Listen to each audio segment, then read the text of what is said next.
Welcome to the Adventist Hoops podcast. My name is Dustin. I'm here with Walla Walla University head women's coach, Tony Nakashima. He's a fellow PUC Pioneer. Tony, I got my PUC Pioneer shirt. This is an old version. I don't know if they're making this one anymore, but it's good to have a fellow Pioneer on the podcast. Welcome. Yeah, thanks for having me. So, Tony, for those people that may not be familiar with your story, why don't you just tell us a little bit about your coaching journey, where you're from, and kind of what has led you to this point where you're in the head coaching position at Walla Walla University. Yeah. So I started out at Warner Pacific College. Now it's the university, but started out there. And then after 1 year, I went to Bethany College in Kansas. And then after that, I was at the University of Montana Western for 3 years. In 2019, we were the NAIA National Champions, which was great. And then after that, I went to the University of Kentucky as a coaching video coordinator there for a year. And then I was at Northern State University in South Dakota. And then now I'm here at Walla Walla University as the head coach. So entering my 10th year overall, my third at Walla Walla. Wow. What a unique, diverse set of experiences that you've gotten living in many different states, coaching under many different coaches. Talk about like your experience going through all these different places, and how did you retain information as you went from place to place? It could be overwhelming and you just don't remember anything. How did you was there any process that you would kind of make sure you were taking notes as you were going along? Just with every year, every season, just learning as much as I can, doing as much as I can. So when I first started out, I was actually a volunteer assistant at Warner Pacific. But that led me to the full-time assistant coach job at Bethany College. From there, it just was just making connections, and just learning as much as I can. I got to learn from some great head coaches who have become my mentors. And then so just really gathering as much information I can, really learning that is more than basketball. So coaching is just bigger than basketball, and learning that about probably my third year of coaching, and just being willing to do putting in the work, and just trying to learn as much as I can. Unpack that, what you said about it being more than basketball. I mean, what kind of realization, was there a moment that you came to realize, hey, you know what, this is basketball, but it's actually, to be successful at it, right? To be successful and do well, it actually is more about life. Yeah, so it wasn't until when I was at the University of Montana Western, when I was there for multiple years, just developing the relationships with the student athletes there, really opened my eyes to that. It's more than basketball. As a young coach, I thought it was like teaching them all basketball, right? And then it just got to where I was developing these great relationships with each player, and helping them out. So just being invited to players' weddings, or writing letters of recommendations, so things like that. That is more than basketball. Creating these lifelong relationships with everyone, and I still keep in touch with former players even to this day. It's great. I've seen some of my former players become coaches now. Some are head coaches, some are assistant coaches. So it's great. And just seeing them around, when I at recruiting tournaments and things like that. So just developing those relationships. That's what it was about it, and helping them not only in basketball, but in life as well. You talk about that player coach relationship. I'm wondering, even going back before your collegiate experience, I know that there's a pretty legendary coach that you played for at Portland Adventist Academy. Talk about Coach Norm's influence on you. Yeah. So actually, I never got to be coached by him. Oh, okay. Yeah, but my head coach in high school was legendary, Lance Judd. Okay. But I did learn So from.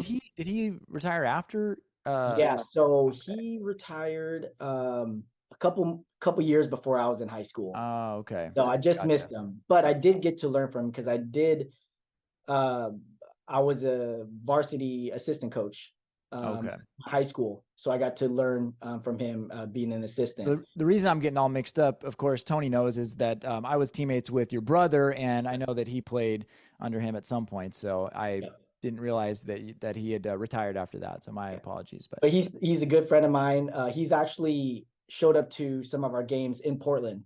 oh, cool. So I still keep in touch with him and everything like that. That's So, awesome.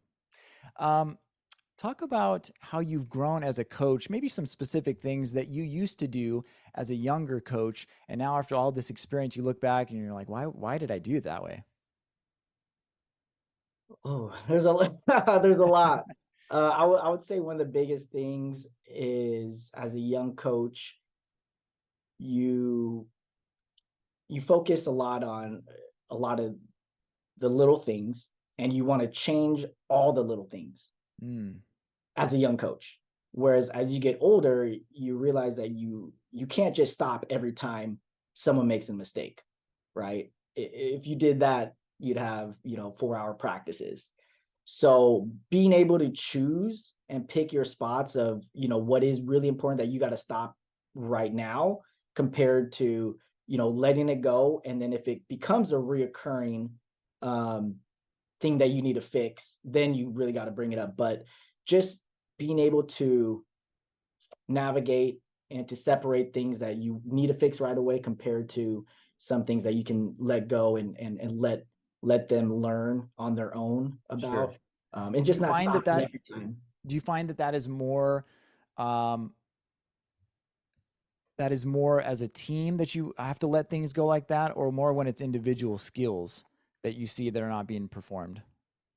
So when like individual skills, if you're working with a small group, then that you can fix right away. Yeah. It's more like in a practice setting Yeah. where you Yeah.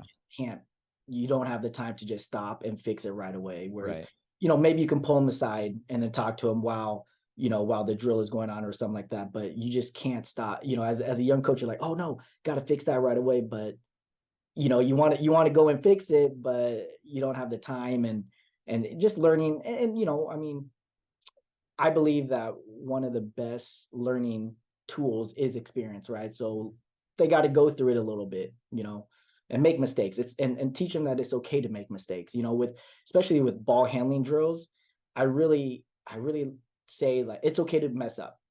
If you're working hard and it's a tough ball handling drill, you shouldn't be able to do it 100% correctly every time.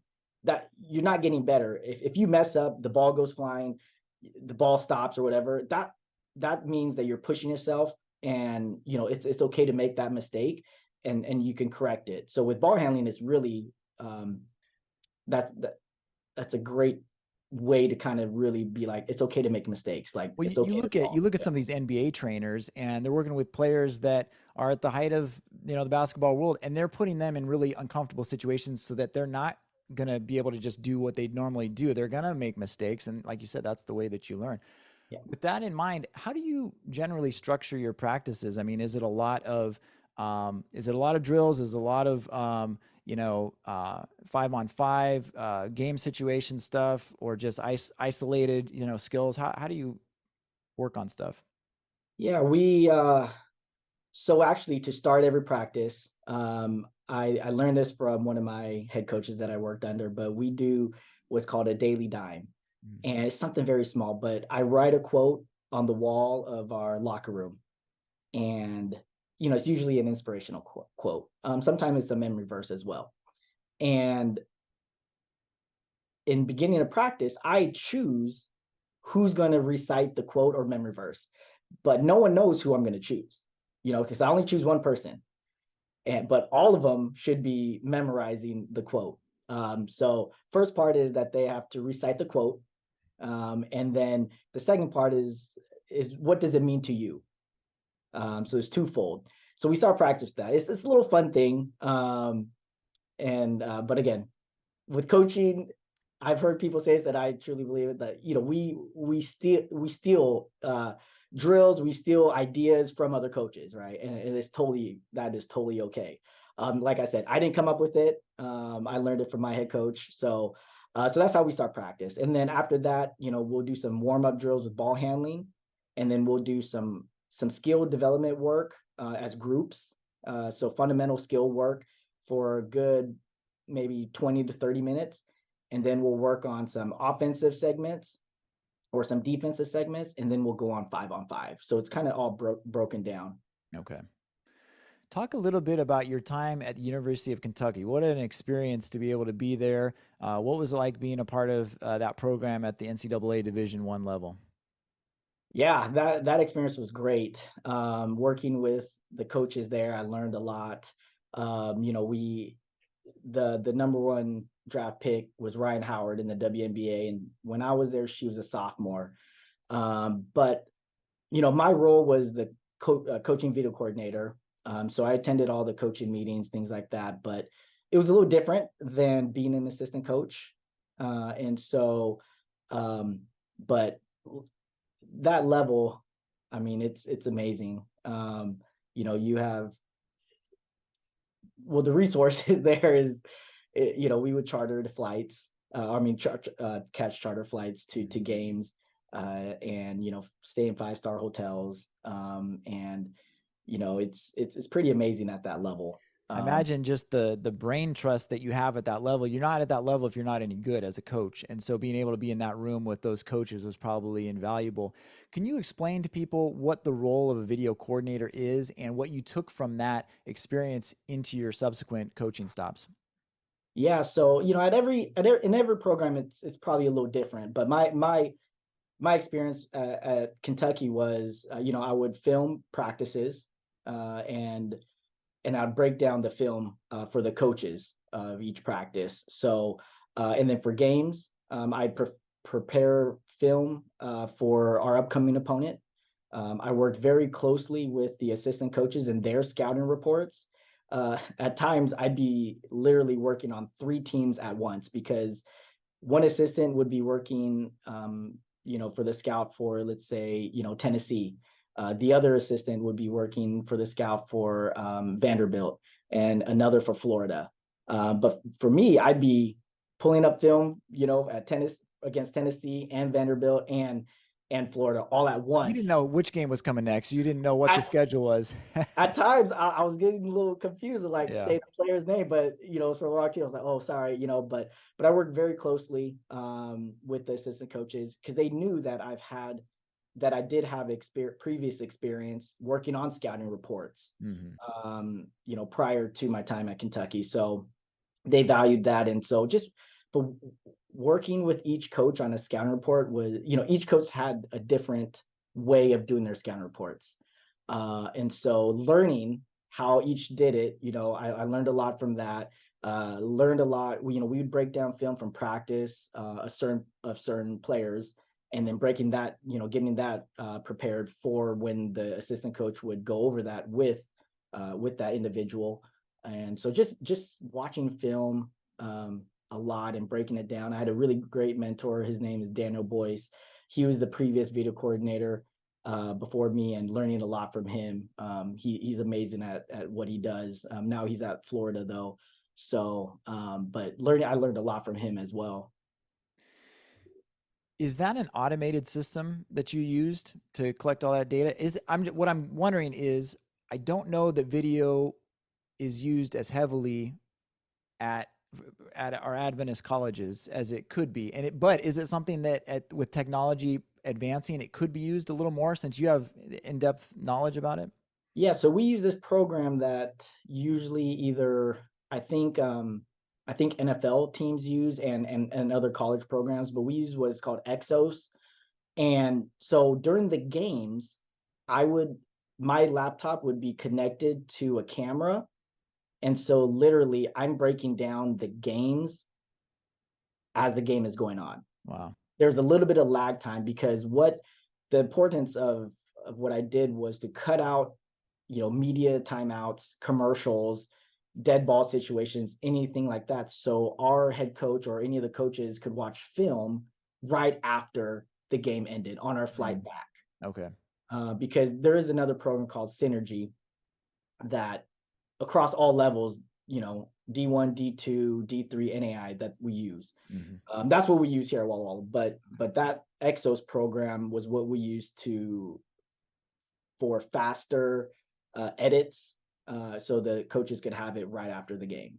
That's So that's amazing. what I would use for practice and for the games. So everything is accessible right like quickly, because with Synergy, you upload it to them to Synergy, and they're the ones who break everything down. Ah, I see. So that's a service as opposed to you doing it yourself. Yes. Got it. Well, I've just been impressed with some of this technology out there. You got like your huddles and can't remember the other snip something. Anyway, there's some like automated services that are making it more accessible, and it'd be nice to have each school be incorporating that into their program. So that's awesome that you got that experience. What for you, you've gotten all this experience. You're an Adventist. You grew up going to an Adventist school. You went to Pacific Union College, and then you were able to get all this experience outside of the Adventist basketball world. Um, what would you say? How special is it for you to come back to an Adventist school as a head coach? Yeah, it's great, just trying to build the program here. We're in a tough conference, but being able to hopefully actually, one of the biggest things is that, when I recruit, I'm not only just talking to Seventh-day Adventist kids, but I'm talking to kids who've never heard of what Seventh-day Adventist is. Mhm. And that's, I think, it's the coolest thing about, or probably don't say coolest. It's the it's the greatest thing about, being here at Walla Walla, is that the witness part aspect of it. Whereas when I'm talking to a recruit who has never heard about what Seventh Day Adventist is, I get to explain a little bit about that and the differences. But then what's even better about that is that my student athletes are here now that are not Seventh Day Adventists. They are getting witnessed. I mean, I some of my players who are not Seventh Day Adventists now go to church, you Hmm. know, on the Sabbath, which is huge. Whereas, like, they normally, they're non-denominational Christians, but they actually attend church on Saturdays, which is, when I found out, I was so happy. Like, that was so cool. So just witnessing and telling others what Seventh Day Adventist is, because when I talk to a recruit, they have no clue what it is. And so Sure. just being able to educate them a little bit about our specific religion, that's pretty cool on my part. What do you think prevents us, and I say us because I see it at a lot of different schools, is from signing more Adventist players? Uh, we've we talk about a gap between Adventist basketball and the rest of the interscholastic world. We've been playing interscholastically as Adventist high schools for decades now. And you would think, okay, would the gap be closing? But it still seems like there is a gap. Would you agree? And if so, what do you think we could do to close that gap? Yeah, I definitely agree. I've been kind of thinking about that, and I don't have all the right answers, but one thing that I think could help is just, with girls in high school, is just trying to get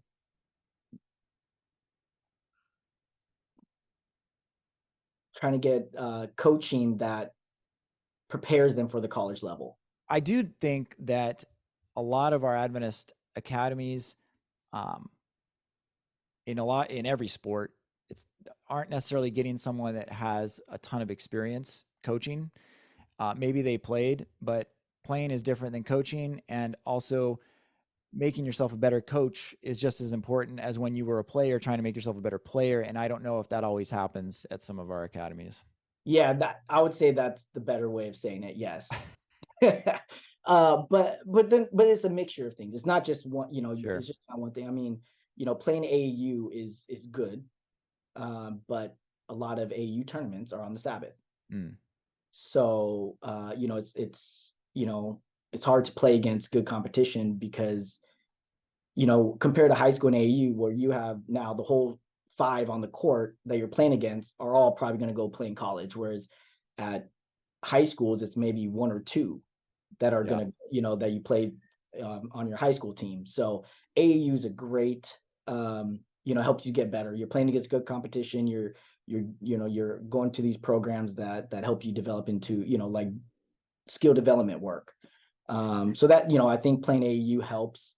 Um, I, but the other thing is, I mean, there are still some great Seventh-day Adventist kids who come out of academies, but they beat us out. So for example, there's a girl I tried recruit. Well, she got a full ride to a D2 in Yeah. California, and Yeah. I can't beat that. Full Right. ride in California, I can't beat that. Right. So like there are good players coming out of these academies, but they're getting a better offer. And which trust me, I don't knock them for that. That's great that they're getting that offer. Right. And all that. But the really good ones, there are really good ones out there, and they are getting noticed. And then we just lose to them in the recruiting battle. I also think that there's some great Adventist boys and girls players that are not getting picked up by an Adventist school, and they could be, but they're just not known. And I know that recruiting is tough. It's one of the hardest things about your job, probably. You have to be a salesperson. You have to really be able to cover a wide swath of area. How do you approach recruiting? And is there a way that we could, part of what I didn't start Adventist Hoops to be a recruiting tool, but hopefully, it could help also give exposure to some players that really aren't known. Maybe their school doesn't go to an Adventist tournament, or they're just not on anybody's radar. How do you approach recruiting? How could we recruit more of our Adventist players? Yeah. So what we did last year with my coaching staff is that we sent an email, a mass email to the local, not local, but we hit Idaho, California, Oregon, Washington. I don't know if we hit further than that. Maybe we should have, but we emailed all the academies and their coaches on who we should be on the lookout for. Nice. So that that is a way, but we got a lot of answers that said that they didn't have anyone, or not anyone that is looking to play in college. Mm-hmm. Um, Actually, that reminds me, that's another thing that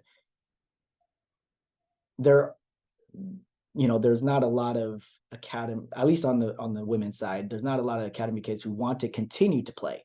Mm. So that's I think, and they don't understand how serious, the seriousness of it, of what it takes to play at the college level. So it's twofold. One, that they just want to go to college and focus on school. Mm-hmm. So they don't take it as seriously. And then two, that it is a lot of work, sacrifice, hard work, and things like that. But yeah, like I said, we send a mass email. And so just trying to get, as try to learn of who we should be on the lookout for. Mm-hmm. So I guess one thing that, high schools, my email, it's online. It has my phone number, it has my email, and every high school coach, if you're a women's basketball coach in high school, shoot me an email with some film about, about your kid that's interested. Yeah.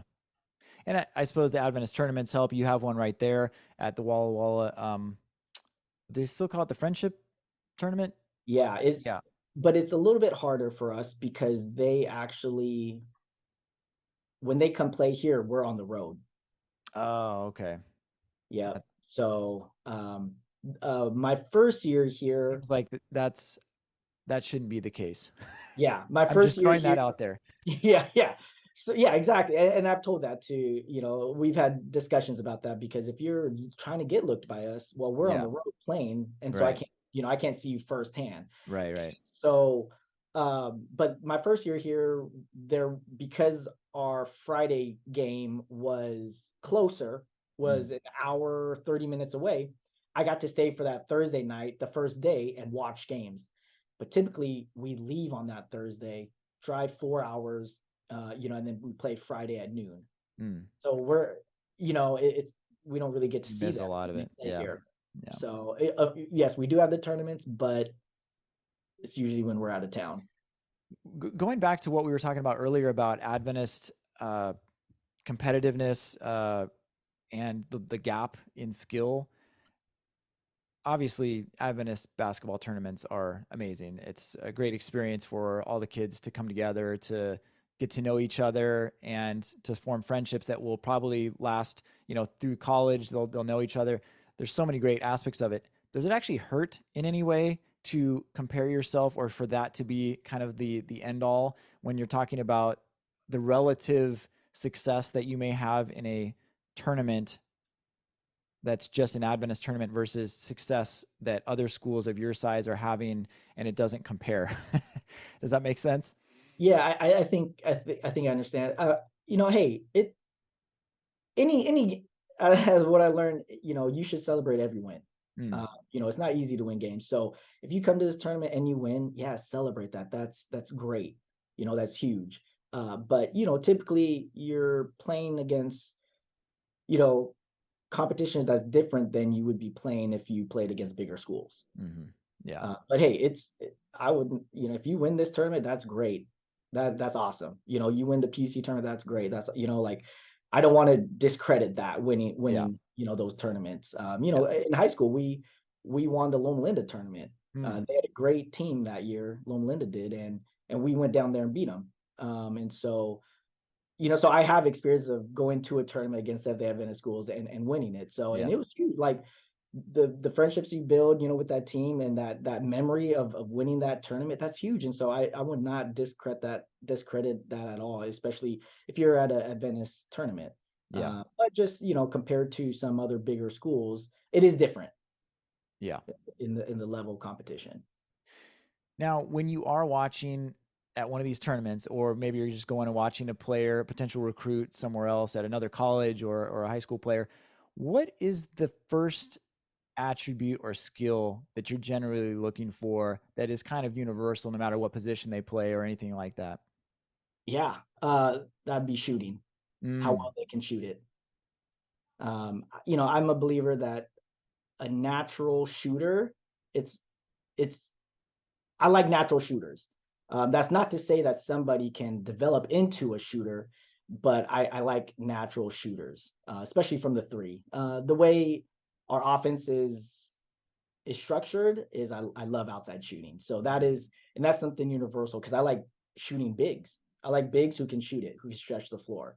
So with any position, anything like that, that is one thing that I really universally look at is if they can shoot the ball. so what are you trying to do on offense to get open looks? So we want to space the floor, and so in order to do that, you got to have shooters. Playing faster, like I love to play fast, and I want to be able to give the freedom to a shooter to shoot a three in transition.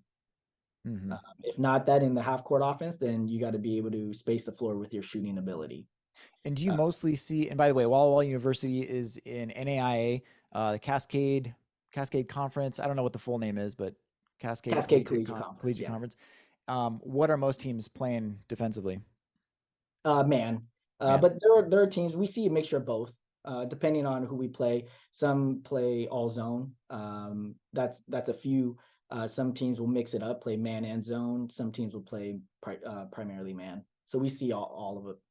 So are you mostly running sets once you get in the half court, or you're trying to get something early in transition, and like you said, they have the green light, or some of them have the green light to put it up? If not, are you getting into a set, or do you usually run just an open motion, or?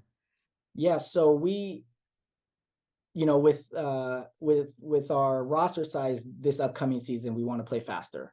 And so last year we did play a little bit more tempo compared to my first year, but we want to play faster in transition. And then secondly, in the half court, we my philosophy is keeping things simple. I want to run. I don't want to run 30 set plays. I want to run, our primary offense or a second primary offense, and it's a lot of read and react. So I want to give the my players the freedom to play. I'd rather have them make plays than run a ton of set plays. Mhm.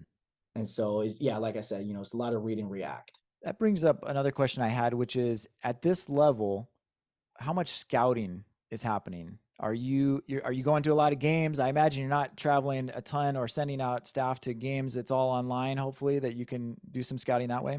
Yeah, so we can't, well, with the distance, but you can't actually go to a game and sit down. Okay. It's league policy. Okay. So how we do with Synergy. So every team is required to upload your game to Synergy. Oh. You're See, required to do. back in the day when I played, you had to have a special relationship with different schools that would share video together. They'd mail you the tapes or hand you a VHS, after your game with them anyway. So it's come a long way. Wow. Yeah, yeah. You're So required to upload it, so everybody's got access to everything. That's yep, gonna yep. make the overall product better that you're seeing on the court. Yeah, so I watch tons of film on who we're playing and then our scouting reports, but the information that I relay to the team is, again, I want to keep it more simple. So we're not having hour-long scout film sessions. It could be maybe 20 minutes, maybe 30 minutes. Even when we watch film on ourselves, it's no longer than 30 minutes unless we had a bad day and we got to watch a little bit more. But typically, don't want to, again, I don't want to overload them with a ton of information. Our Mm. scouting reports, we try to keep it simple. We don't write a whole paragraph of each player. We just want to, put the bullet points of each player and how to guard them.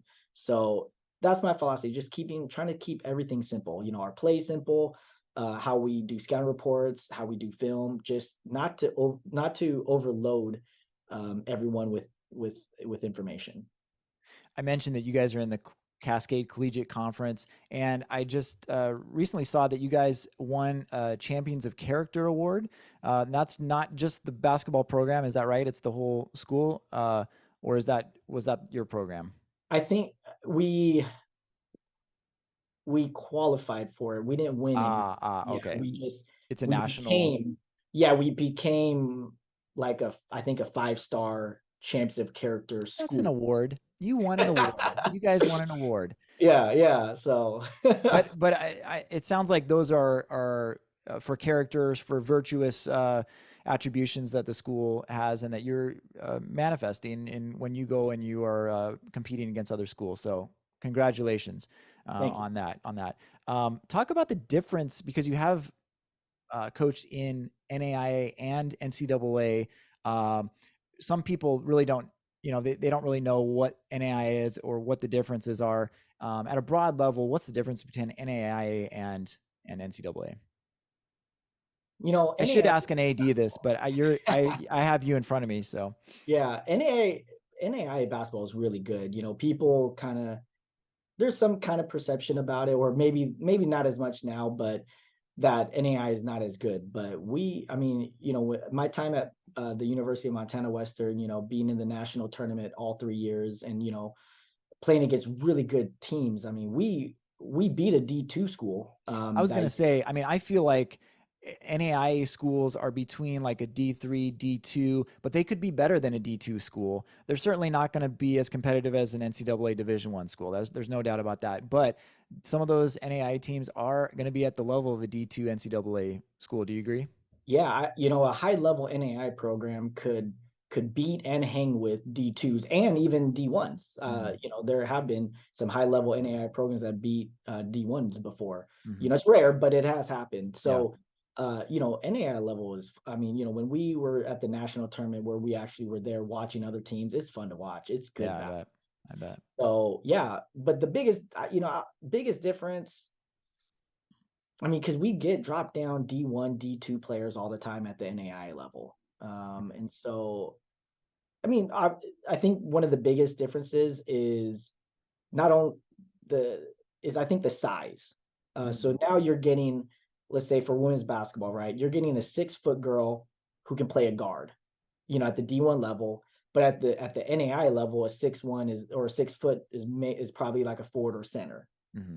So, if you get a drop down 5'10" girl who could play a forward who came from a D1, that's huge. So they're Yeah. taller and they can do a little bit more. So I think that would be the difference. And, so the size and the skill, because, there are skillful players at the NAI level, but someone who can do a little bit more, but is 6 feet or 5'10" or 5'11" compared to someone who's like 5'8". As the saying goes, you can't teach height. And Yeah. that is true. Yeah. Well, you talk about skilled players at the NAIA level. What is a name that people need to know if they take out of this interview here at Walla Walla University? Who's a player that people should be watching for this next year? Man, that's I would say Jalea Kasem. Okay. She's our senior guard. Last year she led our conference in scoring. Mhm. But she only got honorable mention all conference. But in our conference, we have a first team and then honorable mention, so no second or third team. But I know she's putting in work this summer, and I think that's a name that you can definitely look out for. Okay. All right. Good. Hey man, I have just one more question for you. And that is just a kind of a question about basketball in general. What has basketball given to you in life? It's given me a lot. Friendships, um, work habits. That's the beauty of not just basketball but of sports is is that it teaches you life lessons.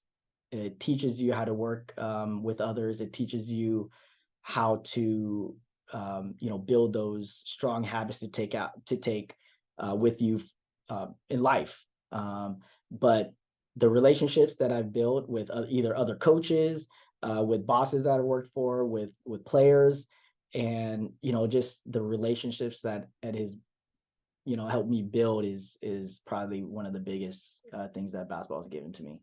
And it's great to do it. It's great that it's great that my job is something that I'm very passionate about, and something that I love to do. Which not everyone can say that that their job is also their passion. So that is something that I'm very blessed with.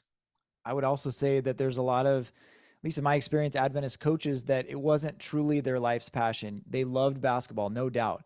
But to look at someone like you who's gone from program to program, stepping up to putting in the time, putting in the work, and gaining all this experience along the way, and now you find yourself in a head coaching position. Walla Walla University has a really fantastic person in your role, and so congratulations, man. And we're rooting for you. Thank you so much for coming on the Adventist Hoops podcast, and best of luck in this upcoming season. Thank you, Dustin. Appreciate it. Thanks for having me.